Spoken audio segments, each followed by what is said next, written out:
Welcome, ladies and gentlemen, here at amerikahaus and on your screens to this event with Lieutenant General Ben Hodges, former Allied Land Command of the US Army Europe. The title of tonight's event is Putin's War, Military Strategies to Implement Deterrence and Readiness. It is my great honor to welcome General Ben Hodges here on stage with me. Thank you. My name is Maike Zwingenberg and I'm, yes, a round of applause. Thanks for coming. My name is Maike Zwingenberg, and I'm the Executive Director of amerikahaus in Munich. In this phase of the war, it is absolutely necessary to get more insights on the military strategies that might be taken to end the war. Lieutenant General Ben Hodges is the person to provide some answers for us. Ben Hodges holds the Pershing Chair in Strategic Studies at the Center for European Policy Analysis. He joined the center in 2018. His last military assignment was as Commanding General, United States Army Europe from 2014 to 2017. His long career included multiple participation in Operation Iraqi Freedom in the years 2003 and 2004, as commander of the 1st Brigade with the 101st Airborne Division, and in the years 2005 and 2006 as Chief of Operations for Multinational Corps Iraq and Director of Operations Regional Command South in Kandahar, Afghanistan in 2009 and 2010.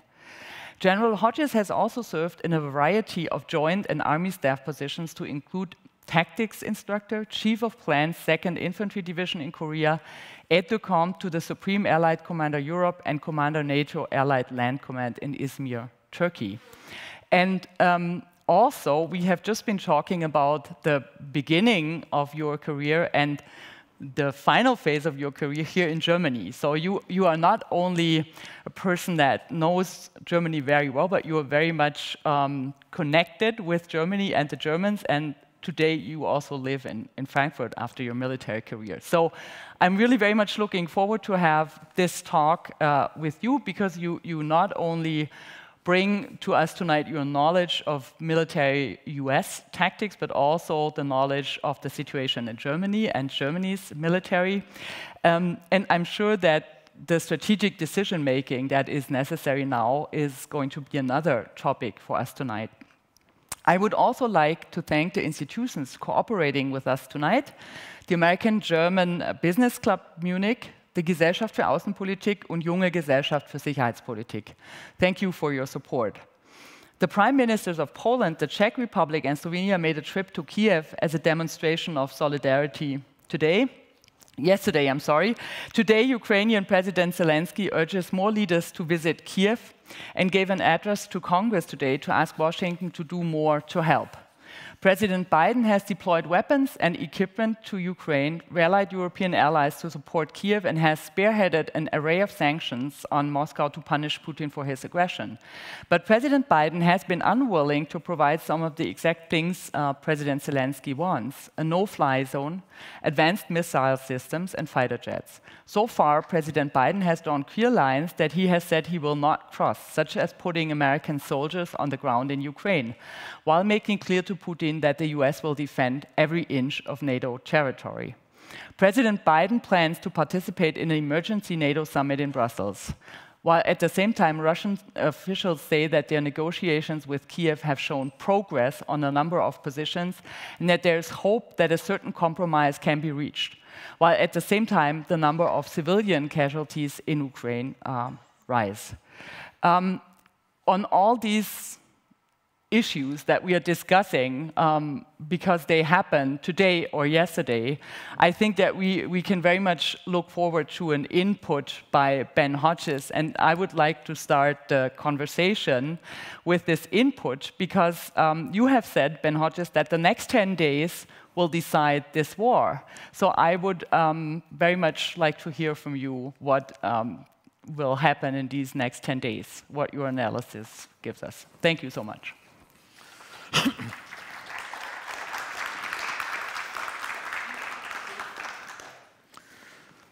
So, thank you, Dr. Zwingenberger, for the privilege and for amerikahaus. In the last 10 years of my life, both in the Army and after the Army, I've had three priorities: U.S. and Europe, U.S. NATO, and U.S. Germany.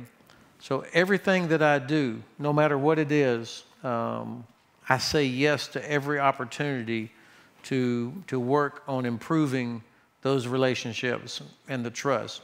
U.S. Europe, U.S. NATO, and U.S. Germany. So that's why you got stuck with me tonight, is because I jumped on this opportunity to see some old friends and talk to people that I know care deeply about this transatlantic relationship, but also about the gesamte europäische Friedensordnung. That's, you could applaud. I got that. That was pretty.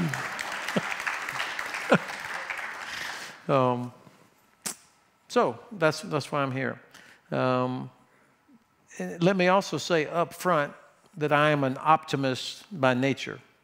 I've always believed in the value of positive leadership and positive energy. And so you'll hear me probably even in this terrible situation that we're all facing, where thousands of innocent people are being murdered every day, and millions are being displaced from their homes. We're watching it on TV. Even that, I still can see a potential positive outcome for this, that at the end of the day, I do not believe Kyiv will fall. I do not believe that the Zelensky government will fall. I do not believe that the Kremlin will be successful in what they're trying to do. And I do believe that the next 10 days are going to be the decisive part of whether or not this happens. Of course, I could be wrong. I was completely wrong about Afghanistan. It collapsed faster than I expected. I've made plenty of other mistakes. But I feel confident in my professional assessment about what I think happens over the next few days and the next few months. For sure, the war will not end in the next 10 days. This is going to go on for many more months. And I don't know what the final situation looks like, only that I'm sure it will not be a government imposed by the Kremlin. It will be a sovereign Ukrainian state, with most of Ukraine still sovereign. I don't expect Crimea or Donbass to be returned, although they should, but perhaps something close to the February 24 line, I think, is the end state that we can get to this year. All of that is contingent, of course, on the United States and Germany and all the other allies and the partners sticking together. This is important. The last 3-4 months have been the best diplomatic effort by the United States I have seen since 1995, I think. The Dayton Peace Accord was the last time I saw the United States put so much energy, so much effort, and to be so successful in a diplomatic effort, first to try to achieve a solution before the combat started, but also to help unify the effort with all of our allies, all of our friends. I mean, almost everybody, certainly every nation in NATO and in the Union, but almost everybody around the globe. 145 countries, I think, voted together. That's hard to do. That's hard to do these days. That's impressive to me. And I think Secretary Blinken deserves a lot of credit as a great diplomat.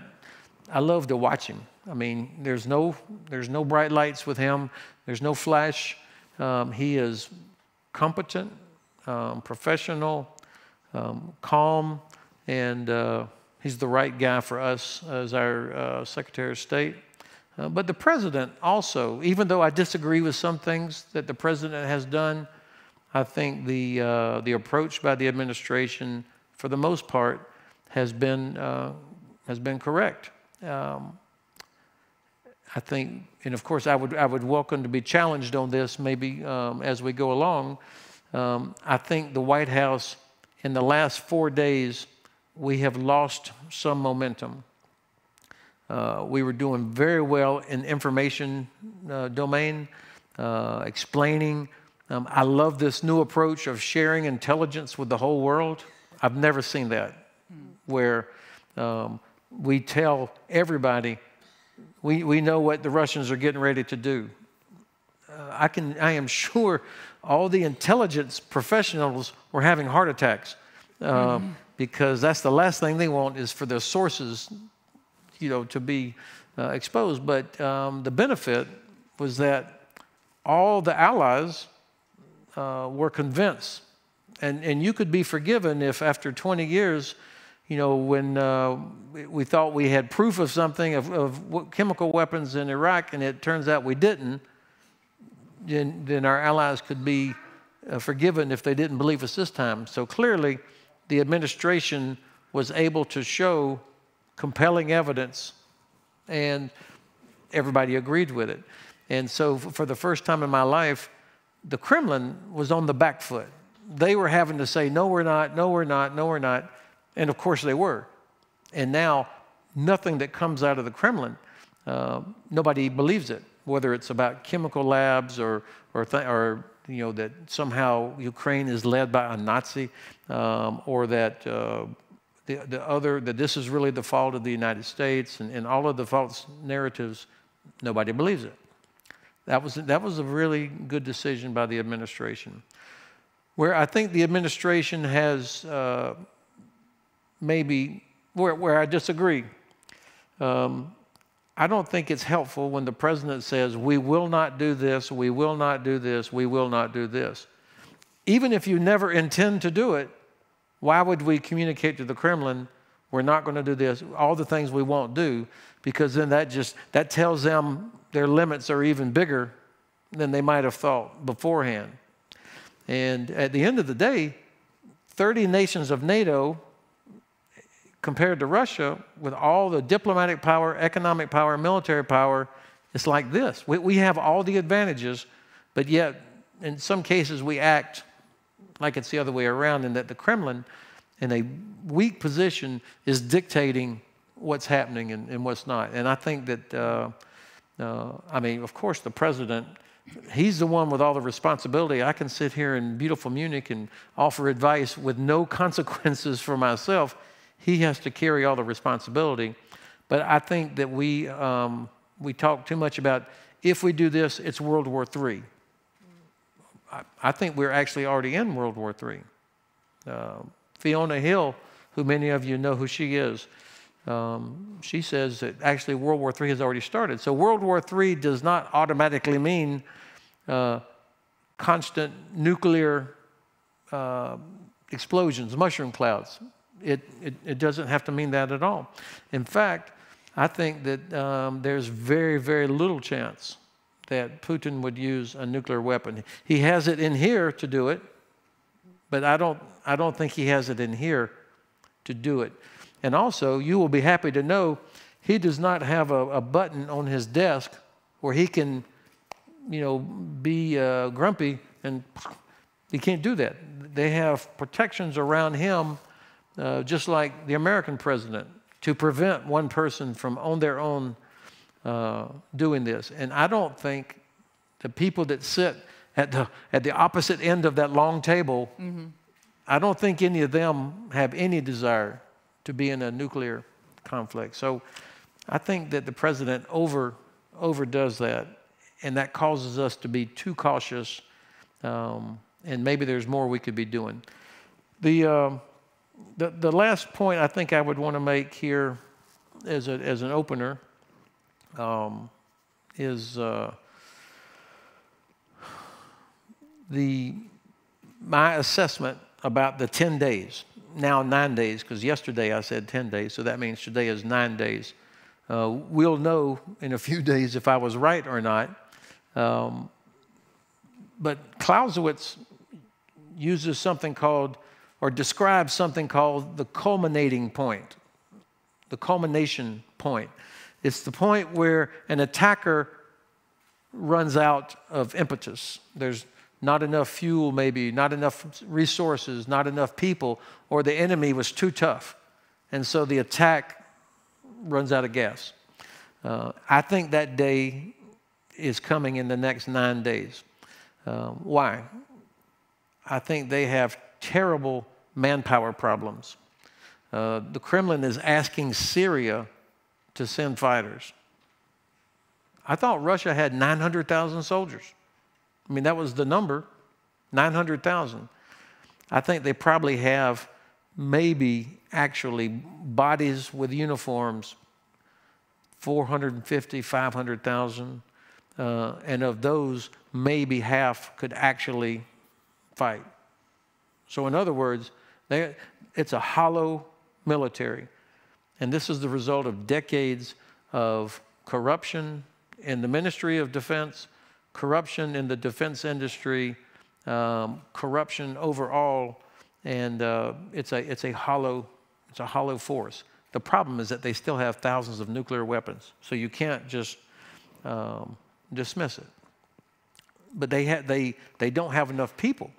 I mean, I think some of you probably have been to Ukraine. It is huge. It is 2 times the size of Germany, with a population of about 45 million people. It is vast. And the city of Kyiv, around 3 million people. Odessa, Kharkiv, these are big cities. And the Russians don't have enough people to do what they have to do now. Maybe if they had been successful in the first 3 days as they expected, but not now. They are in a war of attrition, and they do not have enough people. So that's why they're asking for help from Syria. They are telling conscripts whose time, the Wehrpflicht, they're saying, sorry, you cannot go home. You have to stay for more. Not very popular. The morale problems, soldiers are refusing to fight, or they are deserting. The Kremlin is also, by the way, starting to blame the FSB, which is what replaced the KGB. So they're looking for, I mean, that's another indicator that things are going bad. And they've asked China for help. Another example where the Biden administration revealed intelligence after we learned about this. And of course, both China and Russia said, oh, no, we didn't. That's a surprise. We didn't do that. Well, of course they did. And so now we have a very important strategic decision point. What will China do? That I think would be worth discussing here this evening as well. So I'm an optimist.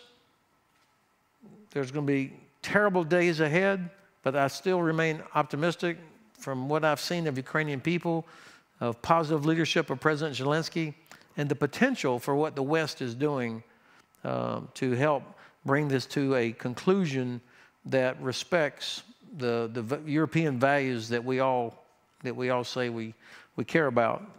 And I think Germany has a very, very important role to play in this. Well, thank you so much for these first insights. I think you already mentioned many aspects that we will further discuss. And at this point, I would also like to indicate to you that we will accept questions a little later in this conversation. And what we do is we use Slido. Some of you might be familiar with that. If you have a smartphone with you, then you can just use Slido, SLI.do, and the hashtag amerikahaus, and a window will open and you can just send us your question, and I will later on take a lot of these questions via my technical appliance here. So please feel invited to send us some questions if you're interested. We will keep the conversation on stage for a moment, because I just have so many questions that I have to ask you.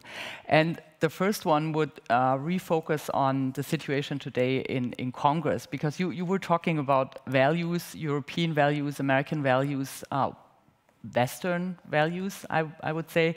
And President Zelensky, in his video message today, I think very successfully played on these values. But he also said, and you mentioned from your perspective that you consider this World War III at the moment. I think that is a very different perspective than President Zelensky's, because he actually expects more or hopes for more, especially from the American side, US. I don't remember that he talked about NATO so much. He actually directly addressed President Biden and Congress with his ask for help. And that was help, that kind of help was quite precise. The no-fly zone was mentioned, and military equipment. So, what is your take on this? Because there is, you said that you think President Biden was very successful in diplomatic approaches, but actually it's a situation of a lot of pressure in the US now. What is your assessment of the situation? What will happen? The debate is probably still going on at the moment between congressional members. And well, really, of course, everybody in here is familiar with the American system, where you have the equal branches of government. So the Speaker of the House, Speaker Pelosi, she can invite the president of a foreign country to address the Congress. Mm-hmm. She has. The Congress has that authority, same sort of balance of authority as the president. And all of you probably will be familiar with the American Constitution. I loved it that she invited him. And he gave such an impressive presentation. Of course there was emotion in there. The video showing life in Ukraine before and what's happening now. Most of the pictures and video all of you will have seen. It's devastating. I mean, you're not human if you're not reacting to that. Yeah. And I personally have struggled with this idea of a no-fly zone. You want to do something to make that stop, but you also have to think strategically, what are the implications for a decision? And we have made decisions in the United States, I think Germany has also, that were based on an emotion of a moment or of a catastrophe. And then when you can distance from the emotion, you say, this might not have been the best decision. So I think President Zelensky has created the opportunity for more debate on this. Clearly, the Congress, in a very bipartisan way, supports Ukraine and supports doing more. I think the last poll I saw, about 67% of Americans support Ukraine and see Russia as the aggressor. More than 60% support giving MiG, the Polish airplanes, to Ukraine.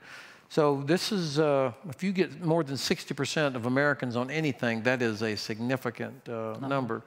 And also to see the bipartisan Republican and Democrat members of Congress standing up and cheering at the same time. It's usually the other way around, but this has been a unifying effort. So the pressure on the president is massive.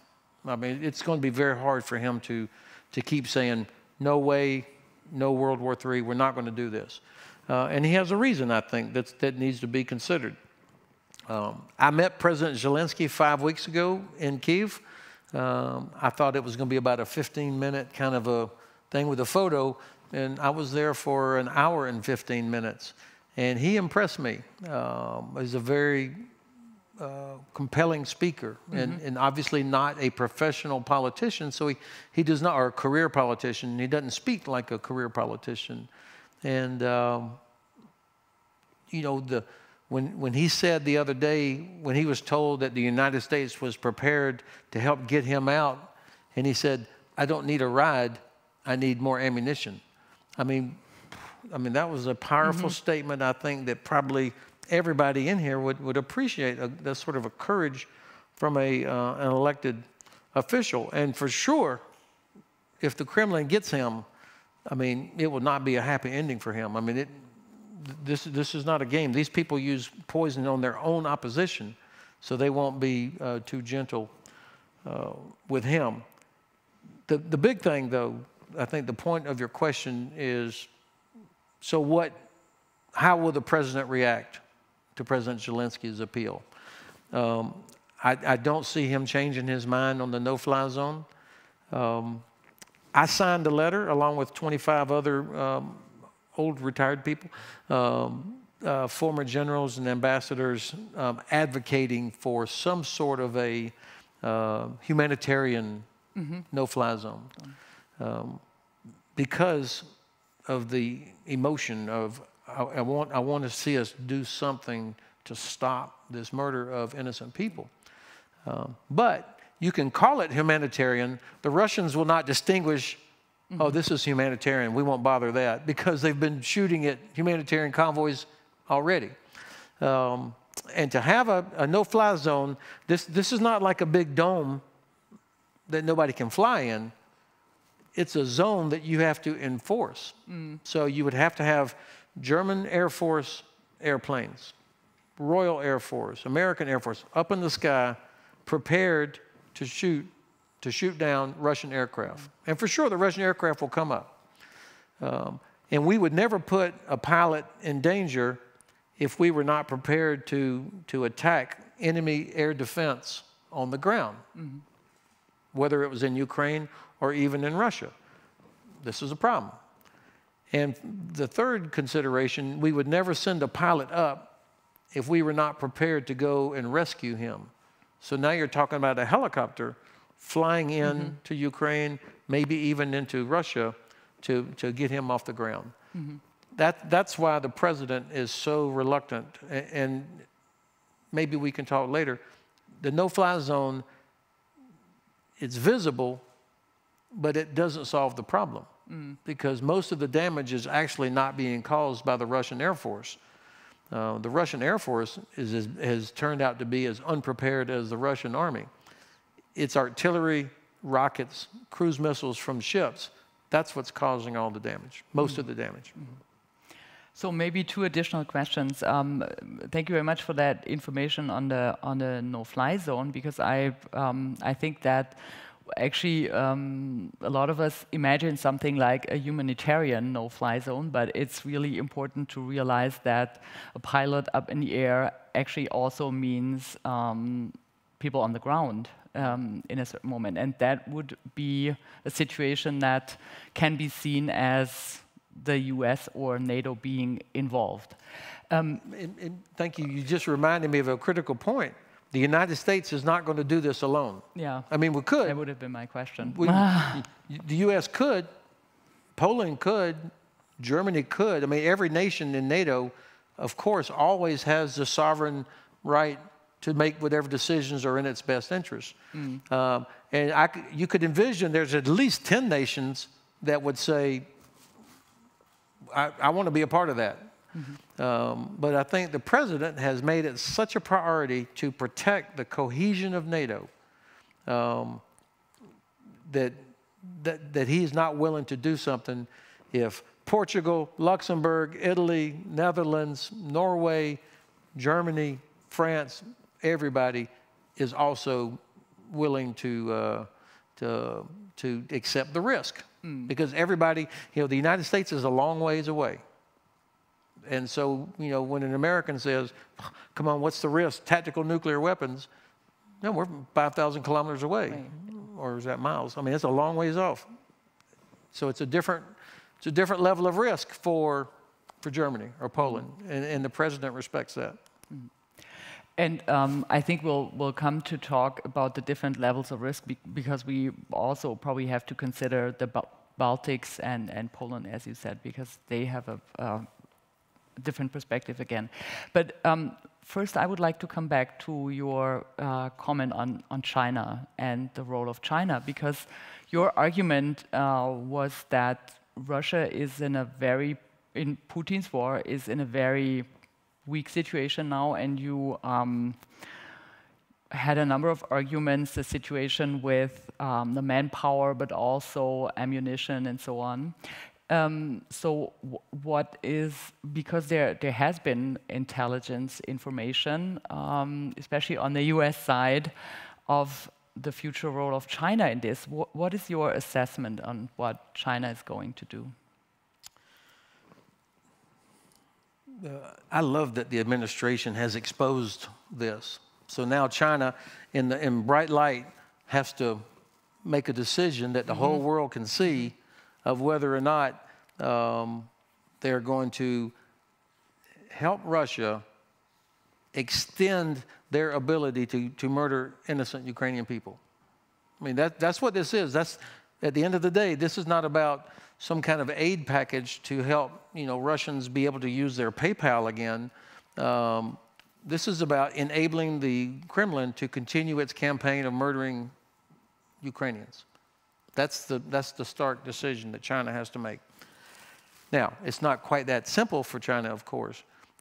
They need Russian gas. They depend on Russian gas. I think they see Russia as their personal Tankstelle that they need for years to come. They also are looking at the Arctic, and as with climate change, as the Arctic becomes more navigable, that will become the preferred route for ships moving from China to the Atlantic. It'll be that much quicker. And Russia has already said, this is ours.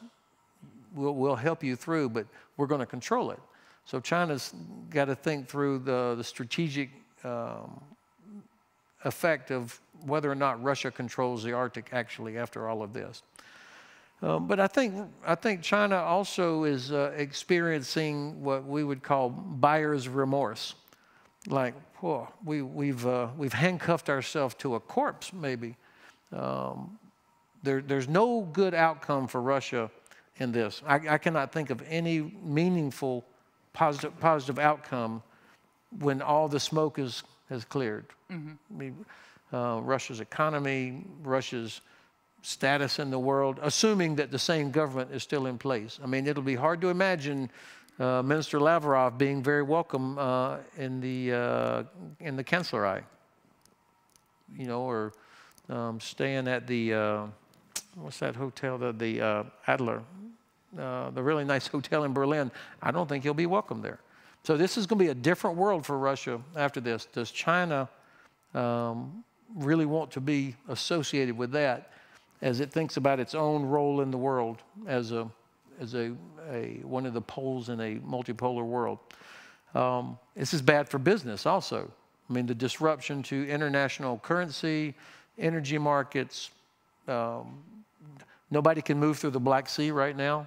This is bad for business for China.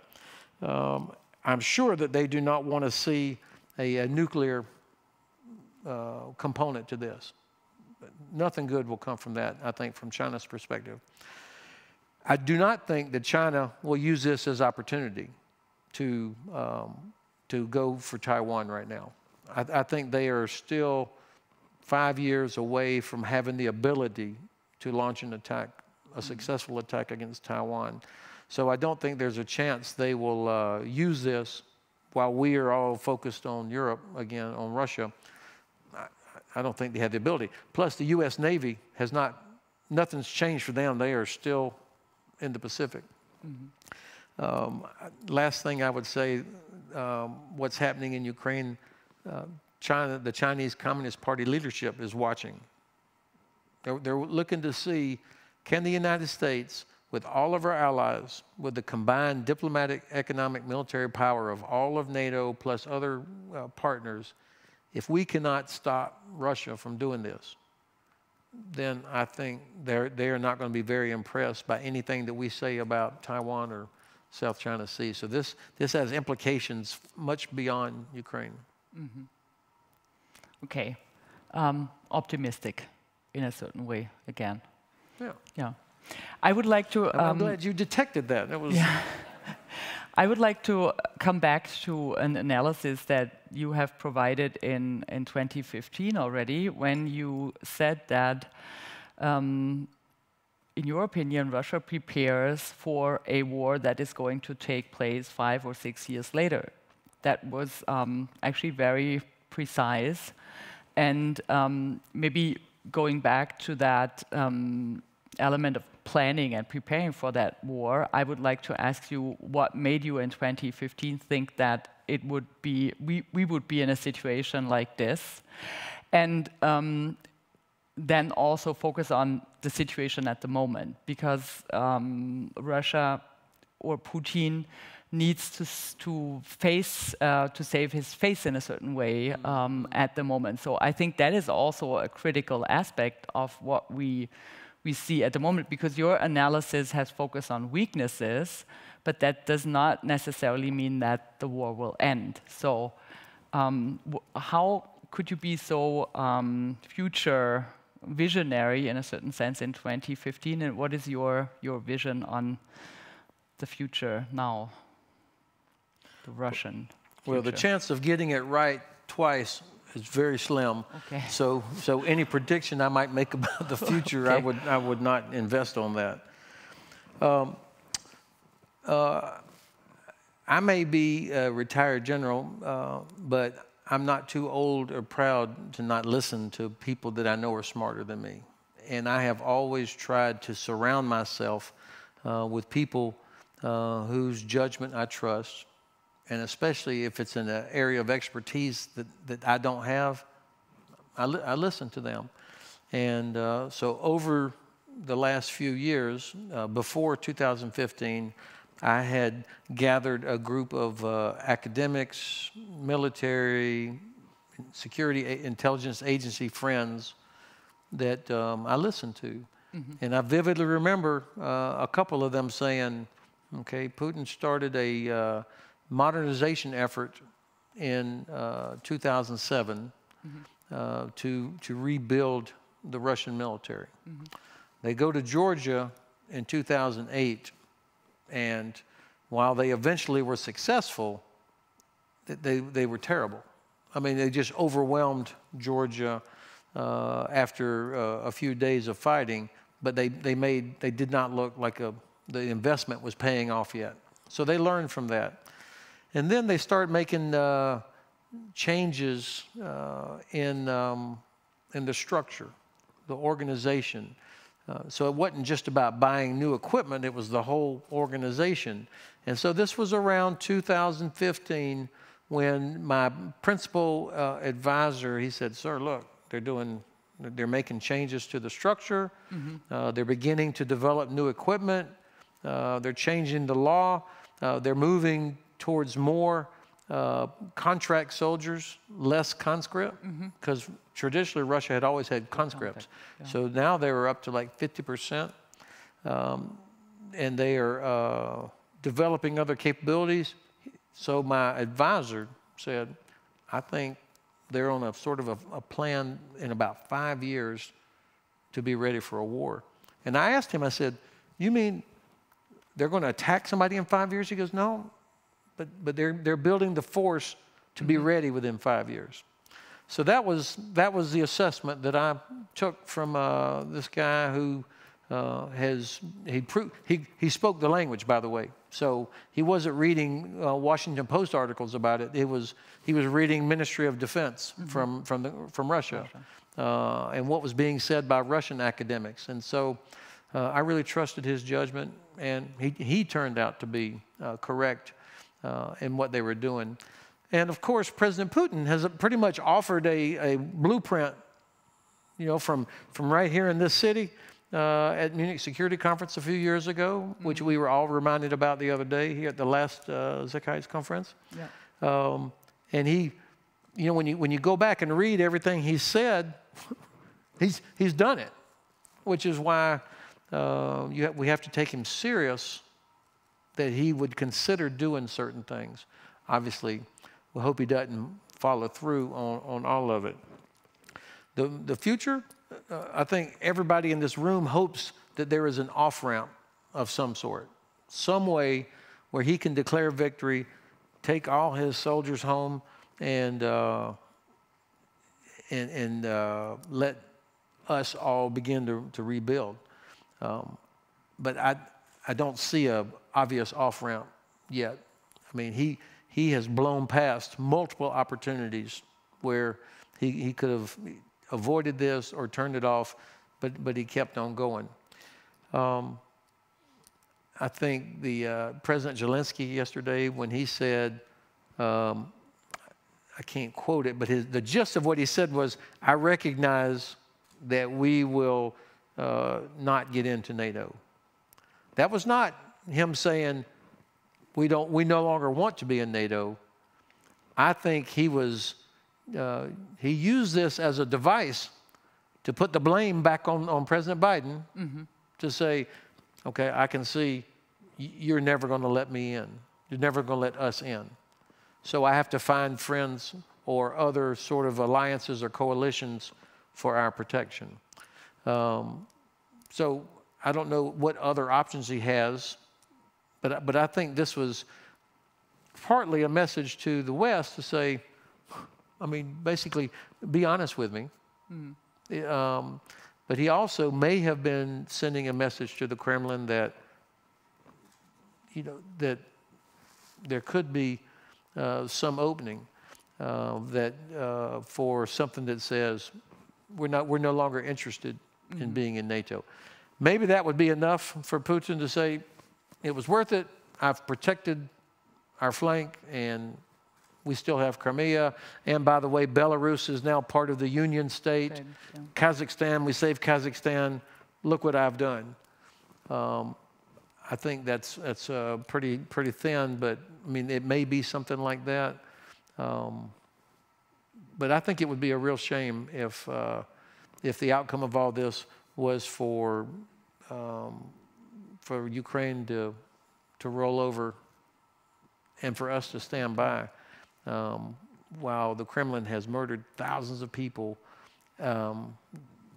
like what happened in Srebrenica in July of 1995, and we all stood by. Yeah. I think that many people in our audience are still worried about escalation of the war and not so much focus on de-escalation, because I have received a lot of questions here on the no-fly zone. Is there something as a humanitarian no-fly zone, that's what you mentioned before, where the objective is to help civilians to leave the war zone? Is that the idea of a no-fly zone, or? Well, the humanitarian no-fly zone, of course, would be to get people out, and also to get water, medical supplies, things into the cities like Mariupol. So we have suggested there must be a corridor for a period of time where the Russians would stop firing into these places so that this could happen.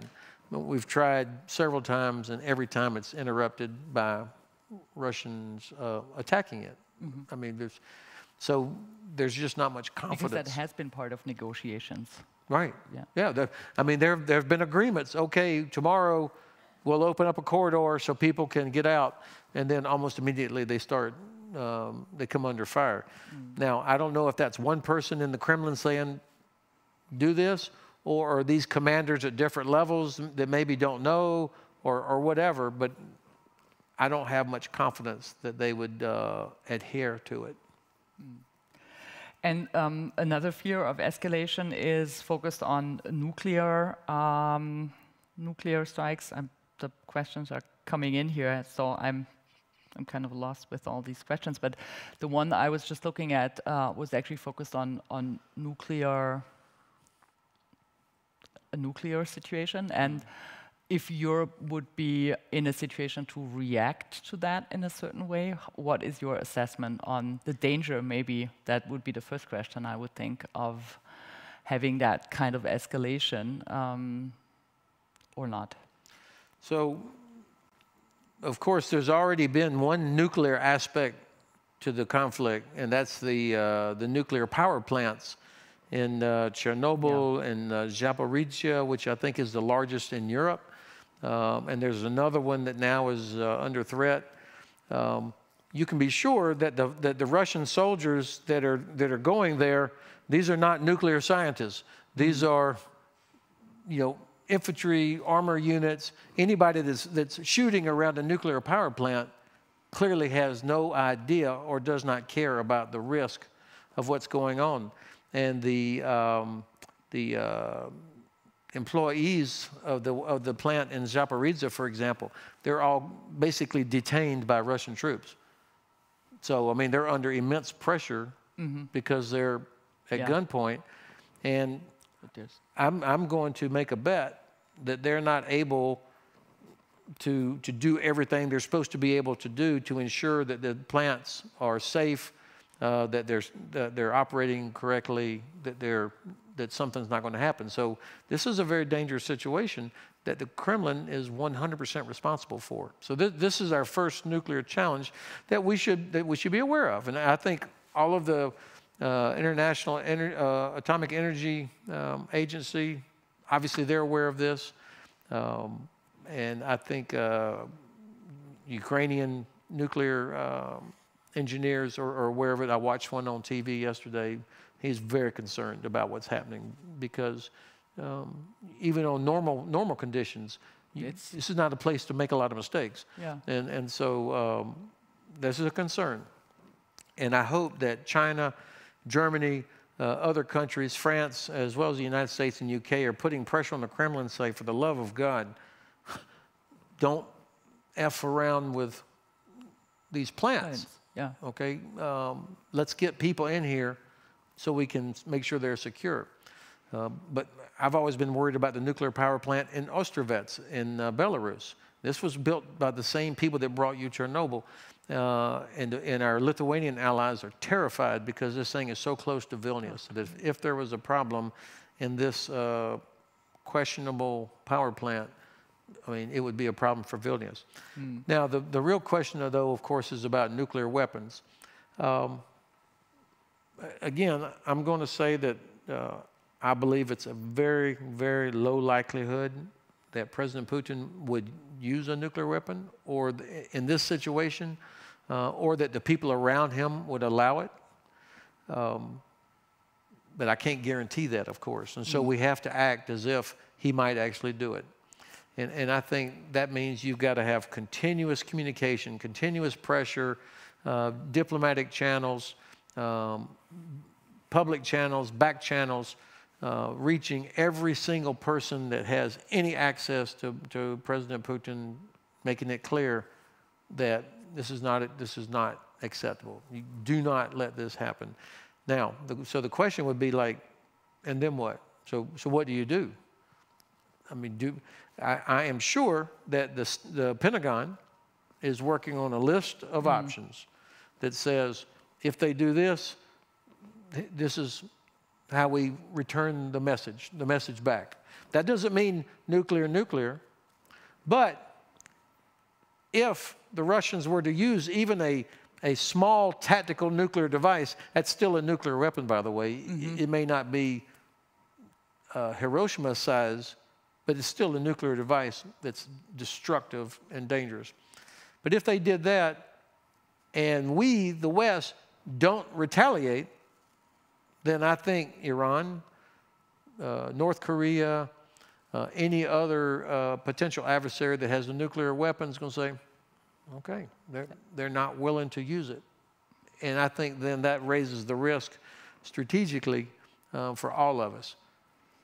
So this is not a good, fun choice, but I think that the Pentagon, and I would expect in Berlin and in Paris and in London and in Brussels, they're having these kind of discussions. I'm sure. I mean, Secretary Austin is in Brussels today, along with the German Defense Minister. Yeah. I am absolutely sure this is one of the topics that they're discussing.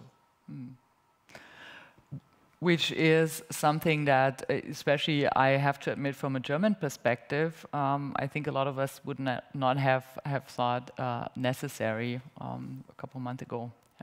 We have been called naive in many of our security plannings, the Germans, and I think in that sense, the next summit will probably have to deal with a perspective on that. You have mentioned Lithuania and the threat that is also there, and the quest from that perspective also is to support Ukraine with more weapons, maybe additional other weapons. And I have a question here that is also going in that direction. What is your position on finally providing Ukraine lethal and offensive weapons in order to slow down the Russian momentum even more? I think that is a very valid question at the moment. I have always been curious about the distinction that some people make, offensive weapons versus defensive weapons. Some things are obviously defensive, so air defense, the Stinger to shoot down an attacking aircraft. But otherwise, almost everything else, it can be used offense or defense, the Javelin anti-tank, artillery, whatever. But I appreciate the distinction. There is a political and it's almost a psychological aspect to give a weapon to begin with versus just providing Gefechtshelm. Okay, I mean there is a distinction, obviously. If the United States and our allies are not going to provide a no-fly zone, enforce a no-fly zone, then why would we could at least give Ukraine the weapons and the tools that it needs to defend itself. And I do not understand the distinction, not clearly, that the White House makes between you can give Javelin and Stinger and other air defense weapons, but no aircraft. That this offer by Poland to provide the MiG-29 aircraft, which Ukraine could begin flying immediately. Why are these not escalatory, but this is escalatory? I don't think the White House has clearly explained that. I mean, perhaps there's a visual aspect to it. I mean, if Ukraine all of a sudden had, let's say, 20 MiG-29 aircraft, that would be a significant improvement in their capability to go after Sevastopol, for example, or to go after that massive Stahl convoy. Maybe that's why the White House is not willing to do that. I personally think this was a mistake. I would rather us get out of the way, allow Poland to do that. Now, Poland, of course, I think was a little bit clumsy here. This is not the kind of thing that should be handled in public. This is the kind of thing that should have been worked out behind the scenes. So we come up with a clever way to do it. And even in perfect conditions, to hand equipment, there are laws. There's a lot of things involved with it. It's not just handing the keys to your car, go ahead. So it's very complicated. Poland, of course, did not want to have Ukrainian pilots come to Poland and then fly directly back because they absolutely believed that they would be targeted by Russia. I mean, they have a few centuries of history with Russia that's all bad, and they did not want to become the target. They believed they would, which is why they said, how about we give these to the United States, let the Ukrainians come to Ramstein, inside Germany, and then it's your problem. So, and then the United States is not going to do that. Obviously, we couldn't do it without Germany supporting it. So we could have been, I think all of us could have been more clever on how to do that. The bottom line, Ukrainians need more ammunition. They also are running low on ammunition. But they need the weapons that can reach what's really causing the problem, which is the long-range Russian artillery and rockets. They need the ability to hit a Russian ship in the Black Sea that is launching cruise missiles into downtown Mariupol. And they need some intelligence to help them know where this is coming from. These are all things that I think we can provide and should. There's a lot of question actually focusing on the red lines that you have mentioned a couple of times, but there's also one question focusing on the Black Sea, and I would bring that up now. You've been vocal on NATO needing a real strategy for the Black Sea. How does this war affect your thinking on the Black Sea, potentially with respect to Georgia? Well, the best thing, if you're looking for a silver lining here, at least now everybody in Congress knows where the Black Sea is. everybody in Congress can identify, you know, this is Ukraine, this is Georgia, a country, not the state, you know, and so there's more attention here now, and a realization that Ukraine is not an island. For the last several years, we talked about Ukraine as if it's floating out here by itself. And the depth of strategic discussion was, should we give them Javelin?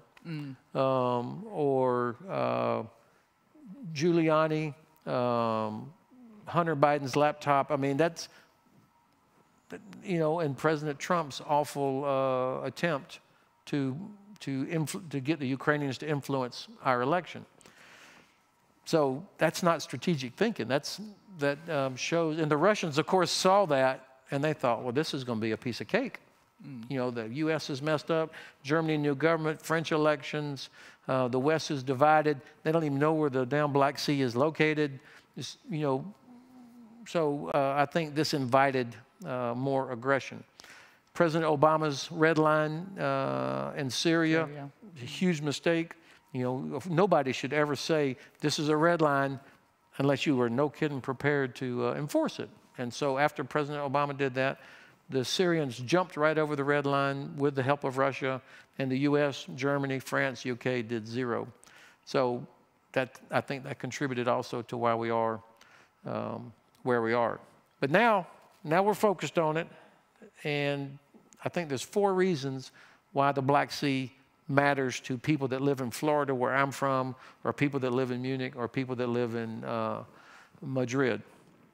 Number 1, it is where we have 3 NATO allies, Turkey, Romania, Bulgaria.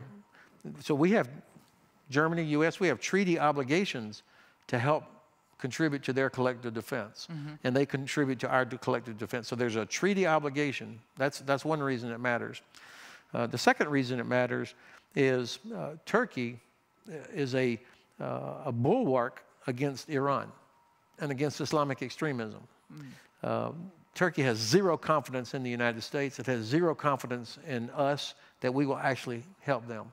Because usually on the map, Turkey and the Black Sea are down in the bottom right-hand corner of a map of Europe. Yeah. It's down here. And so we don't think about it. But if you move the Black Sea up to the middle of the map, then you're like, oh, right, wow. Yeah. It completely changes how you think about Turkey and the Black Sea. So we need a strong, healthy relationship with our Turkish ally since 1952 because of Iran and Islamic extremism. Number 3, Russia, of course, wants nobody in the Black Sea. They want to use it entirely as their own lake and as the jumping off point for everything they do in the Caucasus, in the Balkans, in Syria, and in Africa. This is the start point, and the base that they have in Crimea is essential for that. This is why Catherine the Great took it the first time. And so if we want to stop Russia's malign influence in all those places I just named, we have to be there. We have to compete there. And then finally, and this comes to Georgia, there are 3 major east-west corridors that connect Europe and Eurasia. One goes through Russia, one goes through Iran, the middle one goes through the Black Sea. So if we were thinking strategically, where economic investment was a critical part of our strategy, then we would realize that the Caucasus, that is the gateway between Europe and Eurasia, where you could have rail cars coming all the way across the Caspian to the Caucasus, getting on big ships, going across the Black Sea, and then transloading in Constanta, up the Danube, all over Europe. I mean, it's huge economic potential. And of course, the last thing that the Kremlin wants is DHL or Amazon or other big logistics companies setting up in Georgia, because then the Bundestag will start saying, why do we have Russian soldiers occupying 20% of Georgia, and Russian soldiers in Nagorno-Karabakh, and Russian soldiers in Armenia? That's why they have discouraged economic investment here. But those are, in my view, 4 reasons why we need a strategy, why this region matters to us. Well, thank you. That's really a shift in perspectives, I think, for many of us, because Turkey has a very important role in the geostrategic options. And I would like to focus a little further on geostrategic options, because there is a lot of questions, or there are a lot of questions on the red lines and different areas. Are there any red lines when we would in fact take action and no longer stand idle? Is a question. And then in combination with that, do you think NATO would actually defend the Baltic states? Okay, well, first of all, we already are defending the Baltic states. I think the question is probably like, if there was an attack, would we really, would the rest of the alliance actually show up? Well, this, as you know, in 2016, at the NATO summit in Warsaw, the alliance realized that our attempts to assure allies had not changed Russian behavior. And so the decision was made by all 30 nations of NATO to increase our capability and posture along NATO's eastern flank to a posture of deterrence, Abschreckung. And that was when the decision was made then for these enhanced forward presence battle groups. A battle group is about 1,000 soldiers, one to go to Estonia, one to Latvia, one to Lithuania, one to Poland. And each of these were designed to be multinational. So you would have 3, 4, 5 countries in each one. So in other words, even though the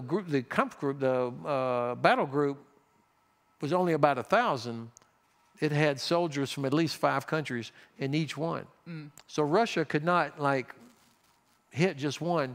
Wherever it went, it would be attacking multiple nations of NATO. So this was the design. I think it was very good. And what was so important was that Germany was the first country to say, we will lead one. We will be the lead nation, the framework nation for the EFP battle group in Litauen. That impressed me, number one, that they said it so fast, because everybody else in NATO said, oh, damn, the Germans are doing it, now we have to do it. So that put pressure on everybody else. The second thing, Germany deployed so fast. I mean, the Bundeswehr got there quickly, got organized. That, again, that put pressure on everybody else to hurry up. Don't let this go along. So my point is, we are defending the Baltics. And if there was an attack, there is no doubt in my mind, that we would all be there. The United States, I think actually NATO, probably at this meeting that's happening in Brussels now, and at the summit in Madrid in June, the decision will be made to have permanent basing in Poland, Romania, and Baltic countries. We have refrained from doing that out of respect for the NATO-Russia Founding Act, which said no permanent basing in former Warsaw Pact or former Soviet republics. Even though Russia had abrogated that, the alliance said, no, we're still going to live by it. But it's obvious now that our good faith effort was not rewarded by good behavior. So I think now we'll probably see permanent basing there. Not big numbers, and I hope not from Germany to Poland, which is what the former president wanted to do. He wanted to move troops out of Germany. I think it'll be a terrible decision. These need to be additional troops. Now, red lines. Fortunately, President Biden has not specified any red line.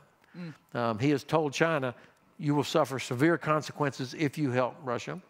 They have publicly said to the Kremlin, if you use chemical weapons, there will be very severe consequences.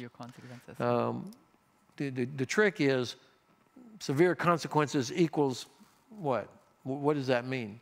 There's almost no more sanctions that could be done. So I would imagine if Russia uses chemical weapons or a nuclear weapon, that's going to be a real problem. That we will have to do something else. And I do believe that it is possible. You know, if you are strong, be strong. Use the advantages that we have and tell the Kremlin, if you use chemical weapons or if you do X, Y, Z, I'm going to tell you exactly what we're going to do. We're going to send up 100 NATO airplanes, and we're going to blanket Ukrainian airspace, and we've identified 5 really important Russian military sites. And if even one shot is fired, all 5 of them are going to disappear. Now, that's a huge risk. It's a huge risk. But at some point, you can't just keep saying severe consequences. Because, like what? I mean, what are you talking about? Now, I like the idea of not going into Ukraine, but going somewhere else.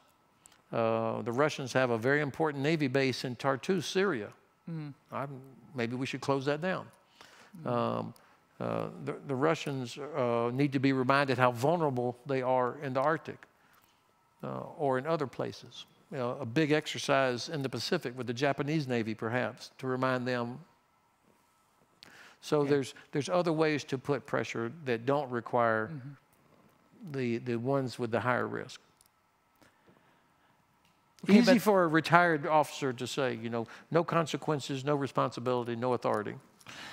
Yeah, but what you have just developed is kind of this logic of strong man threats, or maybe red lines that are put out there, but then also have to be kept. And don't you think that the strategy that at least President Biden, but also Secretary Blinken, I would say, use at the moment is not to act in that realm of a strong man logic, but very much, and you have made an argument of this as well, but very much focusing on allies and communal efforts, and not stressing that the US is the, or could be the most active part in this military strategic strong man logic. That has been your argument? Yes. You said it better than I did, actually, and with less words. Somebody said the other day, like, you know, U.S. doesn't want to be the world's policeman anymore. That's not true. Of course we do. It's to our advantage. But the difference is we don't use just the taser anymore. Now we use community policing as a different approach. And I think that it's also important. You never see Secretary Austin on TV. You know, he's our defense secretary. He's a giant. I mean, he was my commander a few years ago. He is a big man. You don't see him on TV. You don't see General Milley, who was the General Inspector for us. Yeah. I mean, we all know him. And he's a beast. He's a hockey player, big, tough guy. Also a Princeton University graduate, so he's got that too. But you don't see him. So this is a decision by the White House that the face of what America is doing is going to be our senior diplomat. I think this is an important part of the overall approach that perhaps makes it a little bit more palatable for all of our European allies too. Okay. Here's one question on borders. I think that is a German perspective. Attacks are getting closer to borders. What precautions are taken to avoid an escalation by a stray Russian rocket or bomber violating the Polish airspace? Yeah. So we have discussed this way. Now we are discussing the other way around. An awful lot of people, not just in Warsaw, but everywhere, got concerned with this attack on the base at Yavoriv, near the city of Lviv or Lemberg. I think the Russians went after that base with, they used like 30 cruise missiles launched by 2 bombers to do 3 things. Number one, they believe that probably was one of the critical logistics hubs for this resupply effort. That things were coming into Yavoriv, which is a big, old Soviet training area Then it became Ukrainian training area. And then for the last 6 years, we, the U.S. Army and the Canadians, helped modernize it into a modern training facility for Ukrainian forces. But now it's being used as probably a logistics hub. So they went after that. That was one reason. I think it also was where some people who were coming back to Ukraine who wanted to join the fight were also going there. The second reason, of course, is that I think they wanted to signal that they could reach the logistics network. To say, we've warned you that your logistics, these convoys, will be a target, and then to demonstrate that they have the ability. And the third reason, I think it was to do exactly what you just described, Micah, which is to get people fearful of what might happen, and to cause us to make decisions out of fear, out of like, okay, so what? I mean, to be honest, so what if a missile lands somewhere in Warsaw? I mean, in a field. If it lands in Warsaw, this is a different problem. But, you know, Article 5 of NATO is not like a, you know, when you walk through a beam and the door automatically opens, or automatic. Article 5 is not automatic. There is no trigger. Article 5, there is no automatic anything about Article 5. Article 5 is a political decision taken by the 30 members of NATO, the NAC, the North Atlantic Council. And even still, every nation can do what it wants. You're not required to go fight somewhere. You know, Article 5 says an armed attack on one shall be considered an armed attack on all. But there's no obligation to go do anything.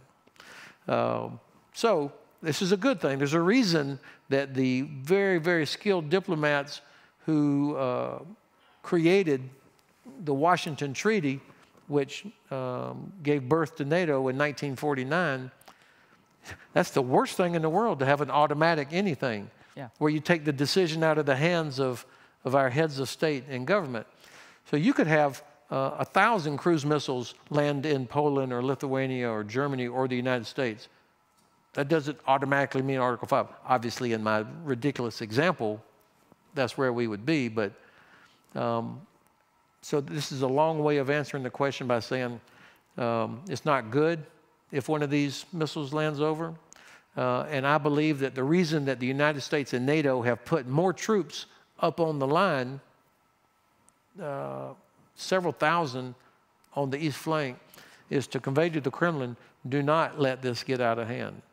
You are responsible for any mistakes that happen. You're responsible for a pilot going where he shouldn't, or a missile going where it shouldn't. And so I'm not worried, or I should say I'm much less worried about that happening. I think we will come back to your worries, maybe, because my last question would focus on the immediate future, like the next couple of days. But actually, it's really interesting that there's a whole range of questions coming in with a long-term perspective at the moment, which I find kind of surprising, because I think we all have the feeling that this war is going on with an urgency, and there's so many civilians actually killed every day that it's hard to think about a long-term perspective. But people ask here, how will EU-China relations develop after the war in Ukraine? Will there be a clear pivot towards a more conflict-laden relationship?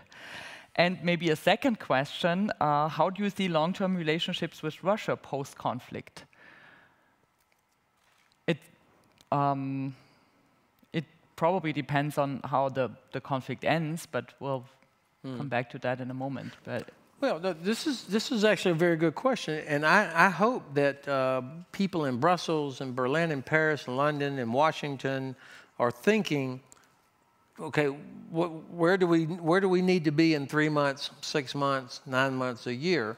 And of course, the decisions, the analysis will depend on how does this end? What does Ukraine look like in 3 months, 6 months? But there's a lot of work that's going to have to be done and decisions made that will take time and money. And to me, obviously, you've got 3 million plus refugees that will want to go home. What do they go back to? Yeah. I mean, what's waiting for them? A place to live, infrastructure, jobs, all the stuff that they left. That's what they've got to go back to. So the EU, like it or not, is going to end up playing a very, very important role, I think. And it's in the interest of the European Union to help these 3 million refugees get home, because they're all inside EU countries right now, as well as Moldova. This is something that I would imagine that people in Brussels are already thinking through. How are we going to do this? What's it going to cost? I mean, what are the procedures, the mechanisms? And if they can't go home, for sure, Poland has over 1 million refugees right now. They can't do that by themselves. Yeah. And there's only so much that aid organizations can do. So I think this is going to be one thing. Millions of people get their food from Ukraine. Countries in the Middle East, even China, gets a lot of grain from Ukraine. I don't think there's too much agriculture happening right now. So you got to harvest, you got to export, and of course the Russians have made it impossible for Ukraine to export anything right now. So we're going to have a very serious food problem in several parts of the world, and that has not just the health and starvation component, but it leads to other potential negative outcomes. Unrest, governments under pressure, etc. So there's a food problem that I think all of us are going to have to solve. This is not the EU's problem to solve by itself, obviously, but it's going to be in the middle of it. So I'm thinking about what is the relationship between the European Union and Ukraine in the near term and in the long term. There's going to be a huge cleanup problem. We know from our experiences in Iraq and Afghanistan that after an attack, there is ammunition everywhere. I mean, unexploded. And of course, the Russians like to use these things that are illegal, cluster munitions. We used to use them. That there's a percentage of them that do not explode. So these things are lying on the ground. Yeah. You have artillery ammunition. You have so much explosive material everywhere. And of course, here in Germany, I mean, Germany knows this. You have bombs that don't go off, and you find them 30 years later. A couple of weeks ago here in Munich. Yeah. So I think we're going to be experiencing this in Ukraine for years to come. But and I'm painting a gloomy picture, but I think it's important that we're realistic, that we think, okay, we're going to get ready, and the world is going to have to pitch in to help with this cleanup, to help with this recovery. It's in all of our interests, and there's an old saying that in chaos there is profit. So there are going to be companies, enterprising companies, people that say, I can deliver a service here, and that they will move to this opportunity. And so I hope that our governments are already thinking through, okay, is this going to be normal trade relation type rules in effect? Is this going to be normal EU procedures for doing this? These are the kind of things that need to get worked out now, not when it's time to start delivering. And eventually we will get there, but it will be hard. It's going to be hard for millions of people. One more question that deals with your assessment of realistic military equipment, I would say. Do you esteem German armed forces to be truly capable of contributing in a defensive war? That is a question that you could probably take very much time to answer, but we don't have too much time. So I would actually just ask you for a quick answer to that. Okay. Okay. No but? No but. Maybe in the future. Look, the Bundeswehr is full of really smart, talented women and men. I know so many German officers, German soldiers. I mean, over the years, so I'm not throwing a bouquet here.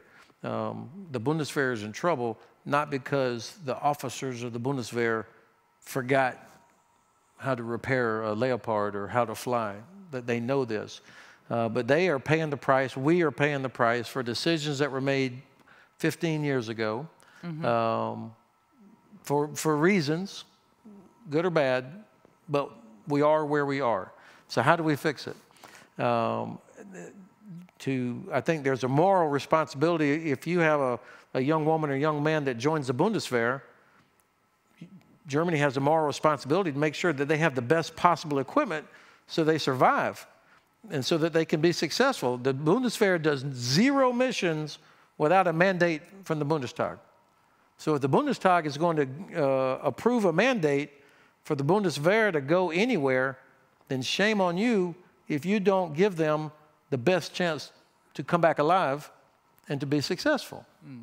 Whatever it is. I don't sell weapons for anybody, so I'm not going to make a pitch for anything. But I do care about what happens to young women and men who are in the Bundeswehr or in anybody's army. And you have a moral responsibility to make sure they have the best chance to accomplish a Bundestag-mandated Auftrag and to be able to survive. This is where I think Chancellor Scholz's declaration or decision that we're going to do this, this, and this, and hopefully the Bundestag will support it, that people will not lose interest, but they will support it. And we're all watching every day. This is not Afghanistan. I mean, this is terrible. The lethality, the destruction is just terrible. And this is not a game. And so are we making the decision so that the Bundeswehr is prepared to do its mission? Now, Germany always meets the requirement for a NATO mission or an EU mission. So this, the battle group in Lithuania, it has almost everything it needs. It was ready. But you had to take from all over the army to fill that. That's terrible. That's unacceptable for the most powerful, richest country in Europe to have allowed the Bundeswehr to become where it is. Now, every problem is solvable, by the way. There's nothing that's irretrievably lost. And I know 2 of the senior German officers that are involved in trying to repair this. They're 2 of the finest people I know. They're 2 of my best friends. So we got the right people there. But I think the ministry is a mess. The process for procurement. And by the way, we have a lot of problems in ours too. This is hard when you've got so many interests in there. But I think if you're going to say 100 billion euro, it'll be very difficult to spend that. So hopefully you've got people that are thinking, what are the priorities?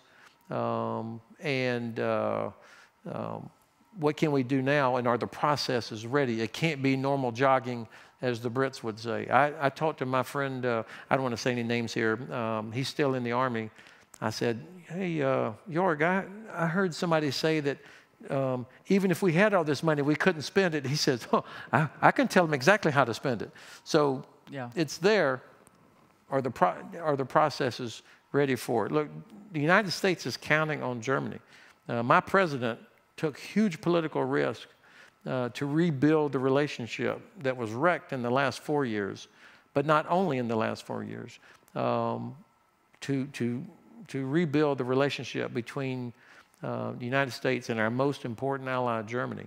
So there's high expectations. Just like you have high expectations of us, and we have disappointed you at times, the United States has very high expectations of Germany here. And a good way to make sure that we meet each other's expectations is not putting anybody's life at risk unless it's for a really, really important reason, and that we give our women and men the best chance to accomplish the mission that they've been given. Maybe one last question on Ukraine. and your optimistic perspective that you developed, what do you think is possible now, or what should happen next? Is the negotiation actually leading up to maybe a neutral and demilitarized Ukraine, or what is going to be the next step? Accepting that we are on a path of de-escalating and not escalating this war, I would say, hopefully. I would have, as long as the Putin regime remained in place, I would have zero confidence that they would actually respect neutrality.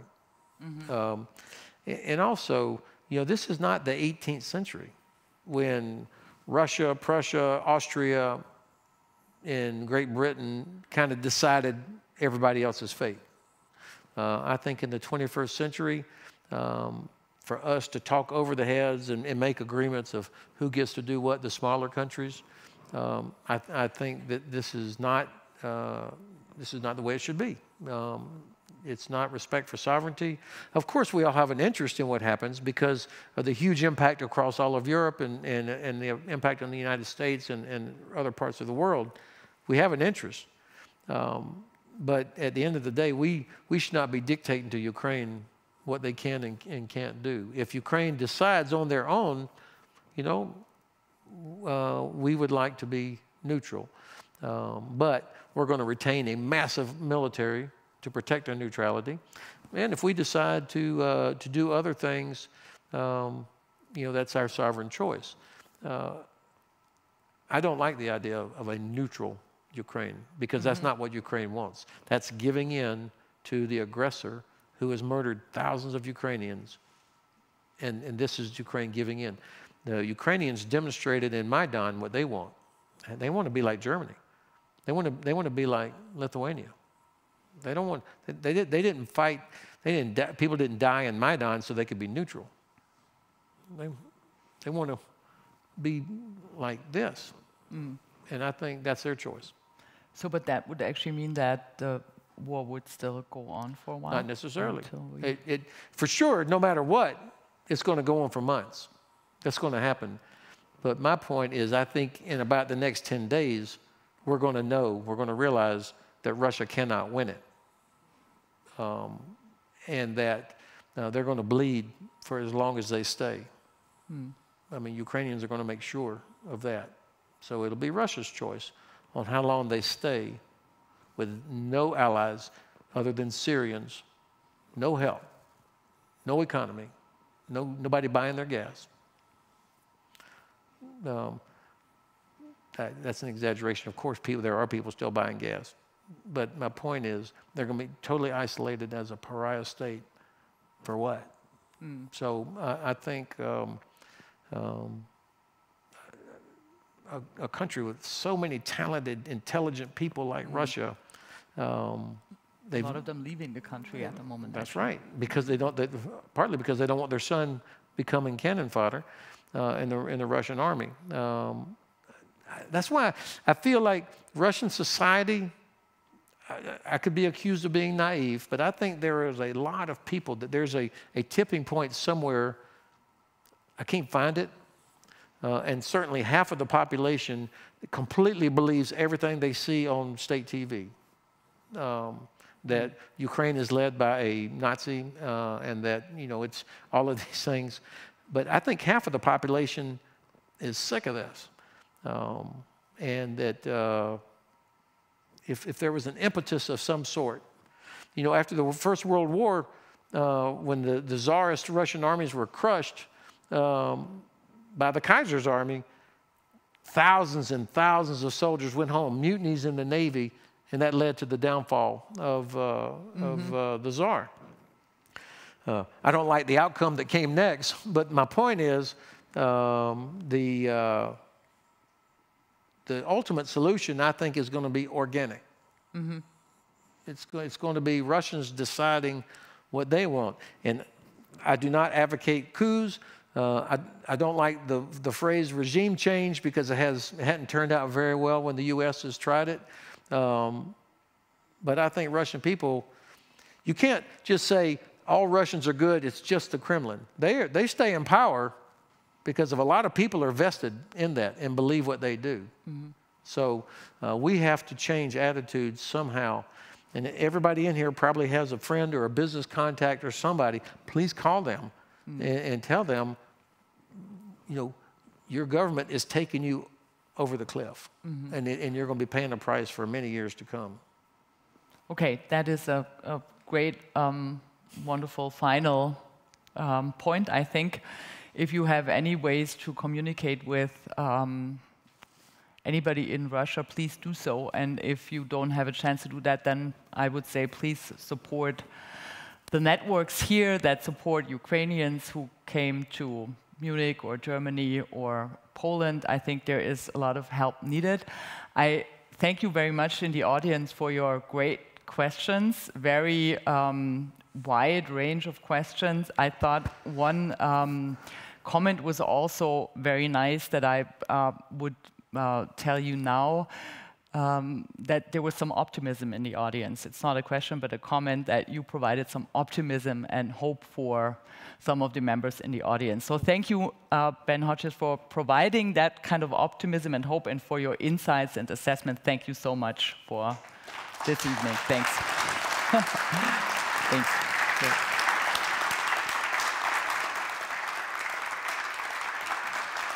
Thank you.